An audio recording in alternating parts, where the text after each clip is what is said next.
What if I told you that our future is at risk? If Jamaica's birth rate continues to decline, we could face some serious challenges.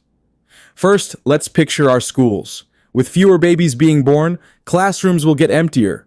Teachers might lose their jobs, and vibrant youth culture could fade. Our next generation needs to be strong and ready to lead. Now, think about our workforce. Fewer young people mean fewer hands to build our economy. Businesses might struggle to find workers, leading to less innovation and growth. Imagine a future where jobs are scarce and the economy stalls. And what about our aging population? As the years go by, we'll have more elderly folks and fewer young people. Jamaica will become an aging society, and this could put a strain on healthcare and social services. Picture our grandmothers and grandfathers needing care, but there aren't enough caregivers to help them.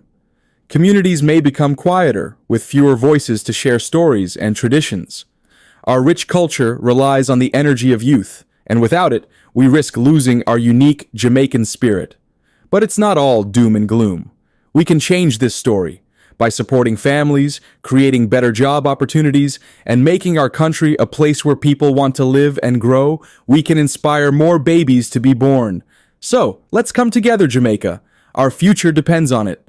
We have the power to shape our destiny, keeping our island vibrant and full of life for generations to come. The choice is ours.